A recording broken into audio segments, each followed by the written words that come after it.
U start dying slowly.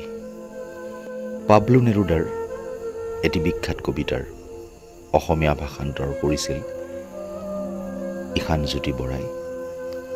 তুমি লাহে লাহে মৰিবলৈ আৰম্ভ কৰিছা। যদি তুমি যাত্ৰা নকৰা, যদি তুমি কিতাপ নপঢ়া, যদি তুমি জীৱনৰ ধ্বনিবোৰ নুশুনা, যদি তুমি নিজকে প্ৰশংসা নকৰা, তুমি লাহে লাহে মৰিবলৈ আৰম্ভ কৰিছা।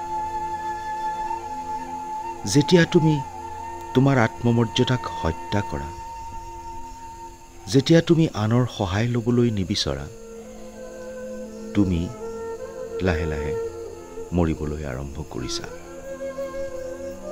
যদি তুমি তোমাৰ অভ্যাসৰ দাস হোৱা, যদি তুমি সদায় একেটা পথেৰে খোজ কাঢ়া, যদি তুমি তোমাৰ কৰ্মসূচীখন সলনি নকৰা, যদি তুমি নানা ৰঙৰ পোছাক পৰিধান নকৰা অথবা অচিনাকিজনৰ সৈতে কথা নাপাতা, তুমি লাহে লাহে মৰিবলৈ আৰম্ভ কৰিছা।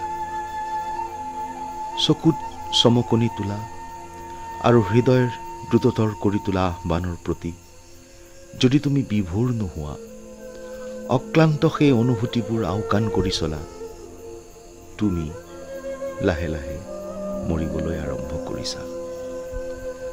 বৃত্তি আৰু প্ৰেমত অসন্তুষ্ট হোৱাৰ পিছতো যদি তুমি তোমাৰ জীৱন সলনি নকৰা, অনিশ্চিত ক্ষণত নিৰাপদ বুলি জানিও তুমি যদি বিপদ সংকুল প্ৰত্যাহ্বান এটা মূৰ পাতি নোলোৱা, যদি তুমি সপোনক অনুসৰণ নকৰা, এটা অনুভৱী উপদেশৰ পৰা পলাই সাৰিবলৈ জীৱনত এবাৰলৈ হ'লেও তুমি যদি নিজকে অনুমতি নিদিয়া, তুমি লাহে লাহে মৰিবলৈ আৰম্ভ কৰিছা।